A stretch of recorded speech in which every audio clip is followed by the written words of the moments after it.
السلام علیکم ورحمۃ اللہ وبرکاتہ. Good morning. آج کی ہماری کلاس میں ہم انشاءاللہ رمضان اور روزے کے بارے میں کچھ ڈسکس کریں گے، کچھ سمجھنے کی کوشش کریں گے. میں آپ کے سامنے ابھی سورہ البقرہ کی آیت نمبر 185 کی تلاوت کرتا ہوں، پھر اس کا ترجمہ یا ٹرانسلیشن بھی آپ کے سامنے پیش کروں گا. اعوذ باللہ من الشیطان الرجیم. بسم اللہ الرحمن الرحیم.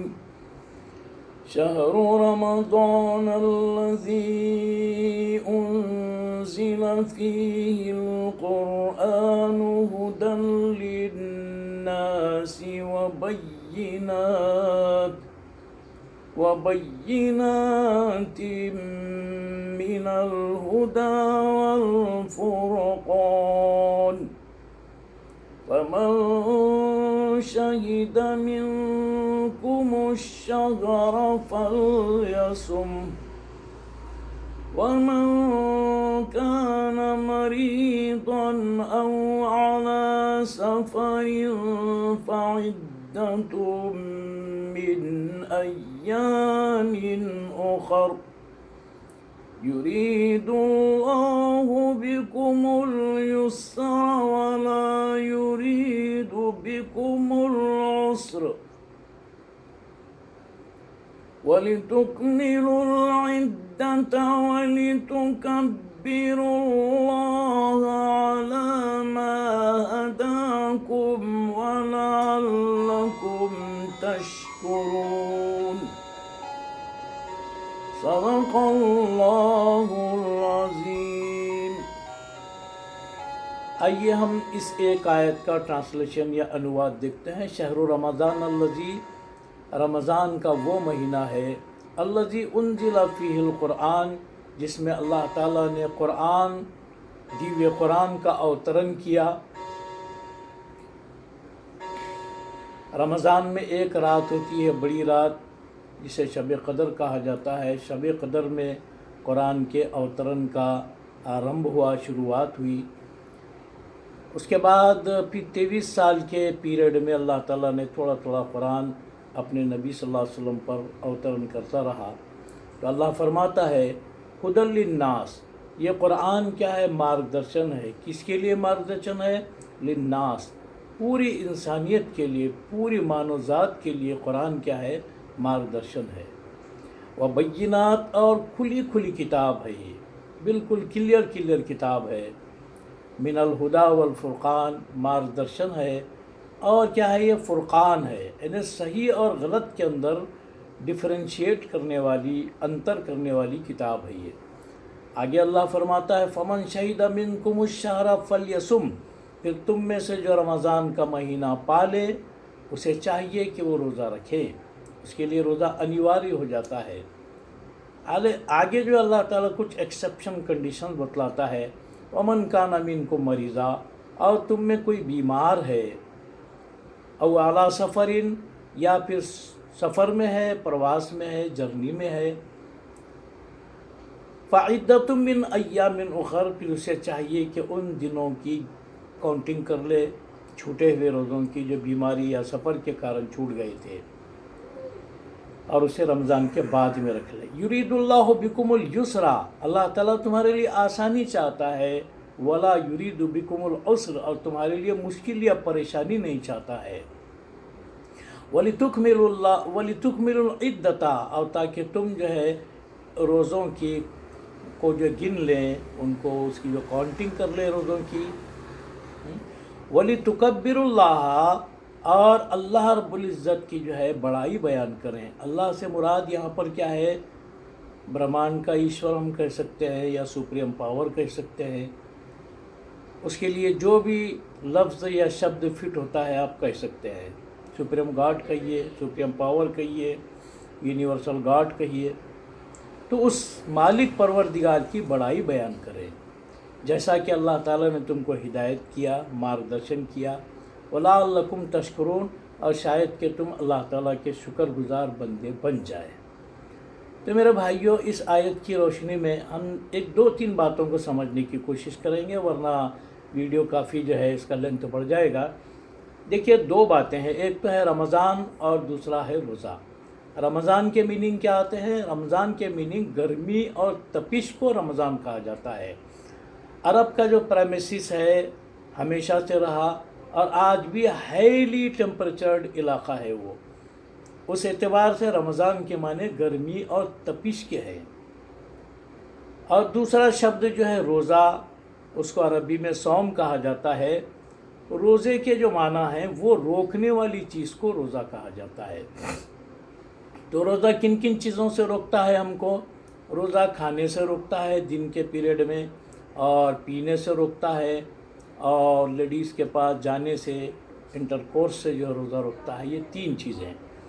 لیکن روزے کے جنرل میننگ جو ہے روکنے کے آتے ہیں، تو روزہ اور بھی چیزوں سے ہم کو روکتا ہے۔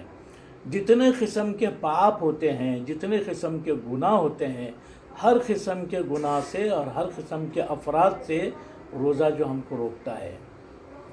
اور ایک کنسپٹ امیجنیشن روزے دار کے مائنڈ میں پیدا ہو جاتا ہے، چھوٹے بچوں کے ذہن میں بھی، ہماری عورتیں ماؤں کے بہنوں کے ذہن میں بھی، سبھی کے ذہن میں ایک بات کنسنٹریٹ ہو جاتی ہے، میں روزہ ہوں اور مجھے اللہ دیکھ رہا ہے، وہ مالک مجھے دیکھ رہا ہے۔ تو اللہ دیکھ رہا ہے، وہ مالک مجھے دیکھ رہا ہے، یہ کنسپٹ اتنا پکا ہو جاتا ہے روزے دار کے دل میں کہ یہ کنسپٹ کے کارن سے روزے دار کیا ہے، گناہوں سے اپنے آپ کو رکتا جاتا ہے۔ کسی سے بات کرتا ہے تو ٹھیک ٹھیک سے بات کرے گا، گالی گلوچ نہیں کرے گا، اور کسی کے غیبانے میں اس کی نندا نہیں کرے گا، اس کی چغلیاں بیان نہیں کرے گا۔ حتیٰ کہ اکیلے میں ہے، کوئی اسے نہیں دیکھ رہا ہے۔ چھوٹے بچے بھی روزے رہتے ہیں ماشاءاللہ، چھوٹے بچے بھی اکیلے میں جب ہوتے ہیں تو وہ چاہے تو پانی پی لیں، کچھ کھا لیں، لیکن چھوٹے بچوں کے مائنڈ میں بھی یہ بات کنسنٹریٹ ہو جاتی ہے کہ میرا اللہ مجھے دیکھ رہا ہے، تو میں کیسے کھا سکتا ہوں، کیسے پی سکتا ہوں۔ تو صرف آپ یہ سمجھ لیجئے کہ روزہ جو صرف کھانے پینے سے اور لیڈیز کے پاس جانے سے ہی روکتا ہے، ایسا نہیں ہے، بلکہ ہر قسم کے پاپ، جتنے بھی پاپ ہوتے ہیں، افراد ہوتے ہیں، ان تمام پاپوں سے اور افراد سے روزے دار جو روزے کی حالت میں رک جاتا ہے۔ کوئی اگر روزے دار سے جھگڑا کرتا ہے، پنگا کرتا ہے، روزے دار کہتا ہے بھائی میں تو روزہ ہوں، میں تم سے لڑ نہیں سکتا، معاف کرنا، میں روزہ ہوں، میں آپ سے نہیں لڑ سکتا۔ روزے دار یہ بات کہہ کر شرافت کے ساتھ علیحدہ ہو جاتا ہے۔ تو میرے بھائیوں، روزے کے اندر ایک ایسا کنسپٹ روزے دار کے ذہن میں، مائنڈ میں آتا ہے کہ ہمارا مالک ہم کو دیکھ رہا ہے۔ آج افرادوں کو ختم کرنے کے لیے، پاپ کو ختم کرنے کے لیے، کرائم کو ختم کرنے کے لیے بڑے بڑے ڈپارٹمنٹس بنائے جاتے ہیں، لیکن ہم دیکھ رہے ہیں کہ اتنا ہی پاپ جو دنیا کے اندر افراد بڑھتا ہی جا رہا ہے، دن بدن افراد جو ہے بڑھتے جا رہے ہیں۔ آپ اخبار کھولیے، سوائے افراد کے آپ کو دوسرا کوئی ٹائٹل آپ کو دیکھنے کے لیے نہیں ملے گا۔ آپ واٹس ایپ آن کیجئے، یوٹیوب دیکھیے، آپ سوائے افراد کے، سوائے دنگوں کے، سوائے لوٹ مار کے کوئی دوسری چیز ہم کو دیکھنے میں نہیں ملتی ہے۔ لیکن روزہ ایک اللہ کا ایک ایسا حکم ہے، جب روزے دار روزہ رکھتا ہے تو اپنے آپ کو آٹومیٹک گناہوں سے جو روکتا جاتا ہے، ٹھیک ہے۔ اب دوسری بات، کوئی اگر بیمار ہے رمضان میں تو بیمار کو روزہ معاف ہے۔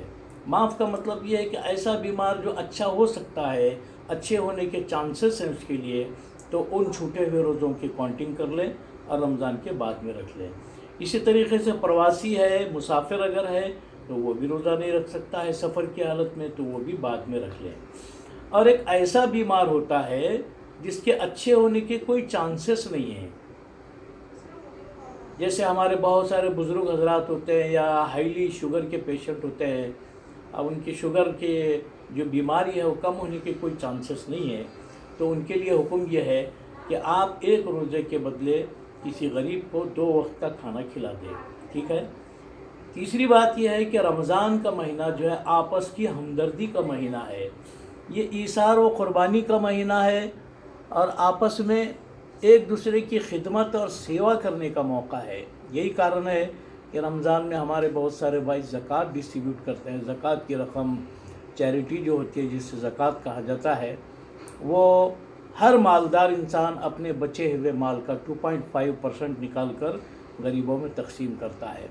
لیکن اگر ایمانداری کے ساتھ زکوٰۃ نکالی جائے، ایمانداری کے ساتھ صحیح پرفیکٹ کیلکولیشن کریں، جو آپ کے پاس بینک بیلنس ہے اس کا 2.5%، گولڈ ہے 7.5 تولے یا چاندی ہے 52.5 تولے، اس کو کاؤنٹ کر لیں، اس کی جو رقم آتی ہے ٹوٹل رقم پر 2.5% ہم کو زکوٰۃ دینا ہے۔ یا پھر ایسی پراپرٹی ہے آپ کے پاس، ہمارے پاس، جو خود کے رہنے کے لیے نہیں ہے بلکہ آپ ایکسٹرا خرید کر رکھیں ہیں، کمرشل پوائنٹ آف ویو سے رکھیں ہیں، ریٹ بڑھے گا تو مجھے اس کا فائدہ ملے گا۔ جیسے بہت سارے بھائی ہمارے پلاٹیں خرید کر رکھتے ہیں، زمین خرید کے رکھتے ہیں ایکسٹرا، تو اس کا آپ کیلکولیشن کریں، اس کا لینڈ ریٹ نکالیں، وہ جو اماؤنٹ آتا ہے اس پر بھی جو ہم کو زکوٰۃ نکالنا ہے 2.5%۔ لیکن حال یہ ہے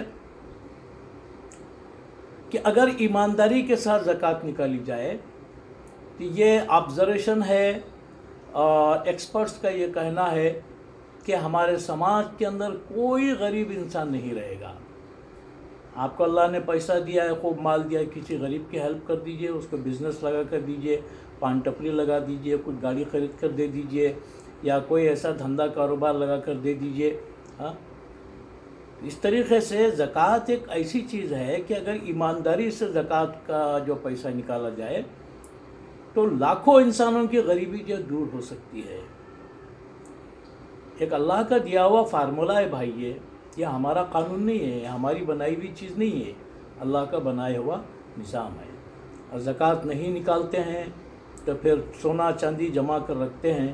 اللہ فرماتا ہے فَتُقْوَىٰ بِهَا جِبَاهُهُمْ وَجُنُوبُهُمْ، پھر ہم اس سونے کو پگھلائیں گے، چاندی کو پگھلائیں گے، اور اس پیسے کو پگھلائیں گے، اور اس کے بازوؤں کو اور اس کے جو ہے پیٹھ کو اور اس کے کندھوں کو جو اس سے گویا کہ داغا جائے گا۔ یحسب ان مالہ اخلدا، گمان کرتا تھا کہ پیسے پر، مال پر اتنا بھروسہ کیا ہے کہ مال کو، پیسے کو بھگوان بنا لیا، اس کو اللہ بنا لیا، اس کو ایشور سمجھنے لگا، اور یہ سمجھنے لگا کہ یہ میرا مال مجھ کو ہمیشہ باقی رکھے گا۔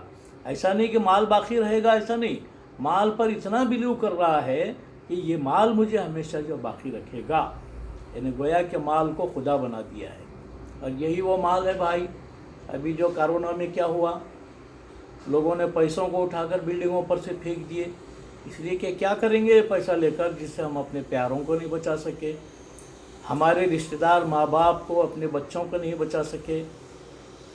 باہر کے کنٹریز میں ایسا ہوا ہے کہ انہوں نے بلڈنگوں پر سے پیسے اٹھا کر پھینک دیے، جیسے اٹلی ہے اور بہت سارے مقامات ہیں۔ میرے بھائی، یہ پیسہ، یہ مال، یہ دھن جو اللہ تعالیٰ نے انسان کو دیتا ہے، اس میں انسان کی پریکشا ہے۔ ایسا نہیں کہ خوب عیش کریں، خوب عیش کریں، خوب عیش کریں، اور پیسے کو جو ہے بالکل برباد کرتے جائیں، کسی غریب کو ایک ٹکڑا بھی نہ دیں، نعوذ باللہ۔ تو یہ ایسا نہیں ہونا چاہیے، بلکہ ہمارے پیسے کے اندر ایک بیلنس ہونا چاہیے، ایک اس کے اندر جو ہے کیا کہنا چاہیے کہ اکاؤنٹیبلٹی ہونا چاہیے، کہ جو اس مالک نے ہم کو پیسہ دیا ہے، مال دیا ہے، اس کا صحیح واپر اور اس کا صحیح یوز جو ہونا چاہیے۔ آپ دوسرے کی مدد کریں گے تو اللہ تعالیٰ آپ کی مدد کرے گا، آپ دوسرے کی مدد نہیں کریں گے تو اللہ آپ کی مدد نہیں کرے گا۔ اور اللہ قرآن میں فرماتا ہے وَأَمَّا مَا يَنْفَعُ النَّاسَ فَيَمْكُثُ فِي الْأَرْضِ، اور جو لوگوں کو فائدہ پہنچاتے ہیں اپنی ذات سے، چاہے کسی بھی فیلڈ میں ہو، ڈیٹیل میں بات کرنے کا وقت نہیں ہے، آپ کسی بھی فیلڈ میں ہو، اپنی ذات سے اگر جن سموہ کو فائدہ پہنچاتے ہیں، you are becoming the beneficial for the public, تو اللہ فرماتا ہے کہ ہم تم کو ہمیشہ کے لیے زندہ رکھیں گے، ہم تمہاری ذات سے لوگوں کو زیادہ فائدہ پہنچائیں گے، اور تم کو تمہارا جو ڈیوریشن پیریڈ ہوتا ہے ہم اس کو جو بڑھاتے جائیں گے۔ لیکن سوال یہ ہے کہ ہم لوگوں کے لیے ہانی کارک نہیں بننا چاہیے، ہارمفل نہیں بننا چاہیے، بلکہ لوگوں کے لیے فائدہ مند بننا چاہیے۔ یہ چند باتیں تھیں جو رمضان، روزہ اور زکوٰۃ، مال اور پیسے کے صحیح استعمال کے بارے میں آپ کے سامنے میں رکھ دیا۔ دعا فرمائیے کہ اللہ تعالیٰ مجھے بھی عمل کی توفیق عطا فرمائیے۔ یہ میرا چھوٹا سا ویڈیو ہے، آپ اس کو شیئر کریے اور اس پہ ایک نیک کام اور پنیہ کا کام سمجھ کر اپنے بھائیوں کو فارورڈ کیجیے، تاکہ لوگوں کے اندر نالج پھیلے، لوگوں کے اندر جو ہے علم کا اضافہ ہو، لوگوں کو فائدہ ہو، آپ اسے شیئر بھی کیجئے اور زیادہ سے زیادہ لوگوں میں فارورڈ کیجئے۔ میں امید کرتا ہوں کہ آپ حضرات اپنی قیمتی دعاؤں کے اندر اس خادم کو، اس ناچیز کو شامل رکھیں گے۔ السلام علیکم، شکریہ، تھینک یو ویری مچ۔